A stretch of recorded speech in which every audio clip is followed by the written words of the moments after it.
Salut à tous, j'espère que vous allez bien, j'espère que vous passez une excellente journée. On est parti pour une vidéo d'analyse technique sur les cryptos. Je vais vous parler de deux projets, donc déjà, qu'il ne faut pas, à mon avis, rater. Il y a beaucoup de choses qui vont arriver sur un et l'autre, on est sur une pattern de fou. Donc, je vais vous montrer ça. On ira faire aussi un tour sur les autres cryptos dans lesquels on est rentré. Il y a le FTM qui a fait exactement ce qu'on avait dit. Maintenant, à voir s'il va réintégrer. Bref, pas mal de choses qui vont arriver. Encore une fois, désolé pour les dernières vidéos où il y a eu le son qui n'était pas bien, la caméra qui n'était pas bien. Bref, il y a des trucs qui n'ont pas fonctionné, je sais pas pourquoi. Mais en tout cas, normalement, ça devrait être tout bon maintenant. Et j'espère que mes vidéos vous kiffez toujours autant. Je vais essayer de peut-être prendre un petit peu plus de temps pour vous expliquer un petit peu plus profondément les choses dans chaque vidéo. Pour les débutants, pour aussi faire des petits rappels, etc. Vous me direz si ça vous intéresse et si j'en fais pas trop. Voilà, parce que je sais que des fois j'aime bien aller vite et je sais qu'il y en a aussi beaucoup qui aiment quand ça va vite. Enfin bref, j'espère que cette vidéo vous plaira. Je vous souhaite à tous un bon visionnage. On est parti. Crypto, million. Crypto, million. Crypto, million. Alors, avant toute chose, je tenais à vous parler du projet IMO. Donc pour les gens qui ne connaissent pas, IMO c'est mon projet crypto où je relie du coup l'immobilier en Suisse à la blockchain et ça permet à n'importe qui de pouvoir mettre un pied dans l'immobilier, peu importe le montant, peu importe où il se trouve sur la planète, mais c'est pas exactement de la tokenisation. C'est un autre système un petit peu différent parce que la tokenisation ça amène quand même aussi beaucoup de problèmes vis-à-vis des lois actuellement. Enfin bref, notre coin ici on est sur 80 000 de volume, donc on a eu un petit spike qui s'est réveillé. Je rappelle que c'est un token RWA et qu'on a beaucoup de tokens RWA qui vont pumper dans les prochaines semaines, mois, parce que c'est vraiment à mon avis là une des prochaines narratives, c'est vraiment avoir des choses du monde réel via la blockchain. Donc on a eu un petit rebond quand même de 13%, c'est plutôt sympathique. Je tenais à vous en partager et vous en parler étant donné que on reste à un market cap de 2,3 millions de dollars et c'est vraiment extrêmement faible pour ce genre de projet. La plupart des autres projets on est plus à des 100 millions etc. Donc ça nous donne des très beaux ROI à prendre. Encore une fois c'est un projet long terme. Et je tenais à vous en parler parce qu'il y a beaucoup de choses qui vont arriver dans les prochains jours. Il y aura beaucoup d'améliorations qui vont arriver sur ce projet-là. Donc voilà, je tenais à vous en parler un petit peu. Ça, c'est plus ou moins la chart. Bon, c'est pas exactement la chart. Hein. La chart, elle ressemble plus à ça. Mais ouais, on a eu un petit spike. Et est-ce qu'on va venir récupérer? Donc ici, on est toujours dans cette espèce de range si on parle de niveau graphique. Mais ça risque de changer très prochainement. Vous allez voir. Mais voilà, ça sera des changements en bien, rassurez-vous. Mais très content en tout cas de l'idée projet là, on verra jusqu'où ça va aller. Ensuite, je tenais à vous partager une autre crypto-monnaie qu'il faut, à mon avis, que vous ayez des billes, s'il vous plaît, les gars. Mettez des billes dans le Ape. Ça change un petit peu des vidéos d'habitude. Je ne vais pas forcément parler du Bitcoin en premier, mais mettez vraiment des billes dans le Ape. Je sais que j'en ai déjà parlé plusieurs fois. J'en ai parlé quand on était ici vers la zone des 1,3 $. J'en reparle ici quand on est vers la zone des 2 $. Sachez que quand ce truc voudra péter, ça va être assez violent. Je tenais quand même à vous dire qu'on peut potentiellement avoir une redescente un petit peu plus forte. Hein. Vous voyez qu'on a quand même une petite zone de fair value gap ici qui peut largement être touchée si on nous refait un dip. Et si le Bitcoin dip, ça ne m'étonnerait pas que le Ape se retrouve et qu'on se retrouve avec une baisse ici vers la zone des 1,6 $. Et ensuite, je pense qu'on pourra repartir. On a cette grosse trendline ici qui est toujours intacte. Et je pense que même on peut tirer une espèce de zone ici. Donc c'est vraiment une grosse zone pivot. Ici, vous voyez qu'on avait fait support. Ici, support. Ici, on l'avait cassé. On était venu faire résistance dessus. On refait résistance, mais à partir du moment où on va réussir à casser ça, je pense qu'on va pouvoir monter très vite et pourquoi pas rejoindre vite fait la zone des 6-7 $. Donc vraiment le Ape, les gars, mettez-le sur votre liste parce que pour moi, c'est un prochain banger et avec tout ce qui arrive dans le métaverse, l'Apple Vision Pro, etc., ça peut être énorme. Ensuite, j'ai refait une analyse sur le Your. Donc, qu'est-ce qui s'est passé sur le Your? On a quand même fait un x5, x6 par rapport à mon point d'entrée. Et ensuite, ici, on a corrigé tranquillement. Donc, je rappelle que je hold encore une grosse partie de tous les tokens que j'ai.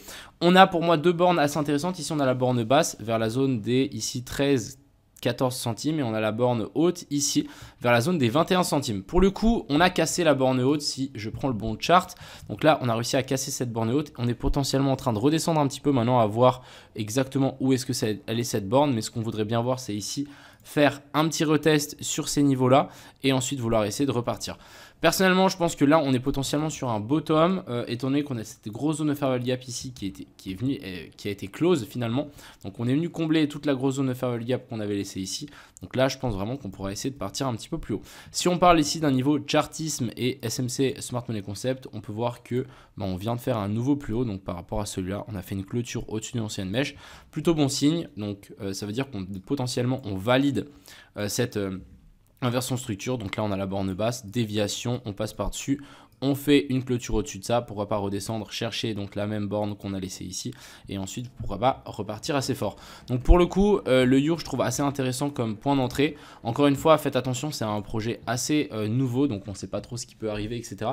Mais la charte me semble assez intéressante, donc c'est pour ça que j'ai décidé de vous en parler. Ensuite, bien évidemment, je vais vous parler du Bitcoin, on va quand même pas l'oublier celui-là. Donc ce qu'on peut voir ici en 12 heures, c'est qu'on est en train de retester l'ancien ATH, hein, la ligne qu'on voit ici, c'est l'ancien ATH, donc on est en train de s'appuyer dessus, c'est plutôt bon signe. Je vous avais dit hier que on pouvait potentiellement rechuter, étant donné qu'ici on était venu faire donc un boss, donc vraiment une clôture sous un dernier plus bas, après une prise de liquidité ici au nord. La zone qui va nous intéresser le plus pour mon scénario, c'est simplement la zone OTE. On est actuellement dedans, donc encore une fois, c'est pas forcément une zone dans laquelle on a envie de longue, c'est plus une zone dans laquelle on a envie soit de short, soit de patienter et de rien faire.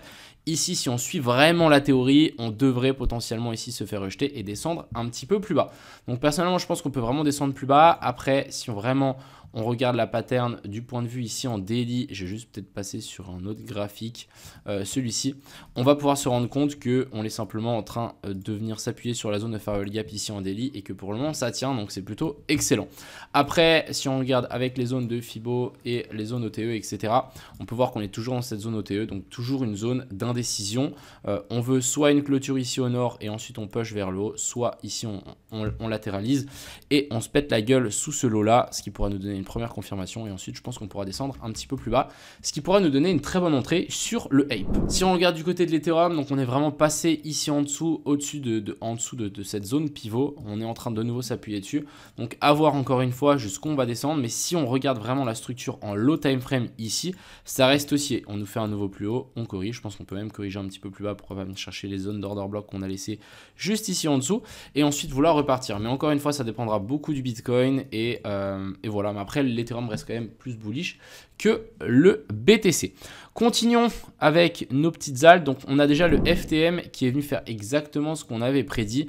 On est redescendu chercher la zone OTE plus la zone de Fair Value Gap. Personnellement, moi, je suis rentré en position ici. On le voit bien, je suis rentré exactement sur la zone de Fair Value Gap.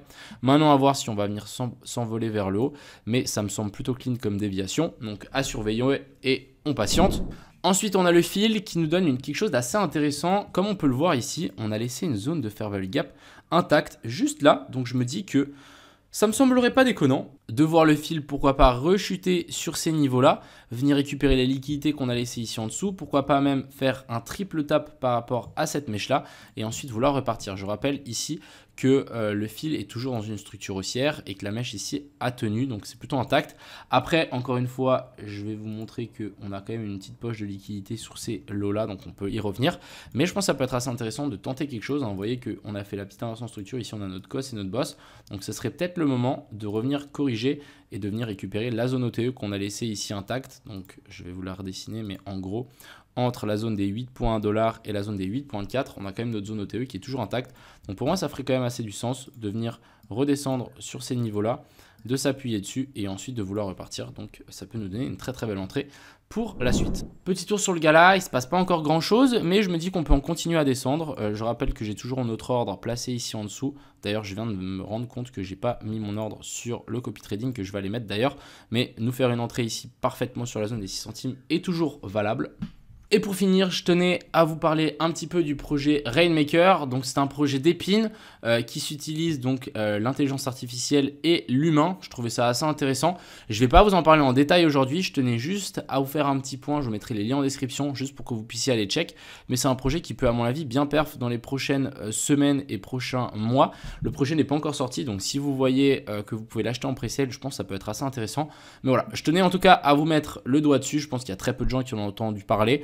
Donc si jamais vous cherchez un nouveau projet qui peut être assez intéressant, je vous mets les liens en bio et puis je vous en parlerai plus profondément et plus en détail dans les prochaines semaines quand ça arrivera vraiment le bon moment pour vous en parler. Mais il n'y a jamais de bon moment pour vous en parler d'un projet, donc j'ai décidé de vous faire un petit point déjà maintenant. N'hésitez pas à aller checker, je vous mets le lien en bio. Enfin bref, j'espère que cette vidéo vous a plu, j'espère que la qualité et que tout a été un petit peu mieux. Je vais essayer de vraiment faire et de prendre un petit peu plus de temps pour vous expliquer différents points, etc. Enfin bref, j'espère que ça vous a plu, je vous souhaite à tous une agréable journée. C'était Crypto Mignon, ciao.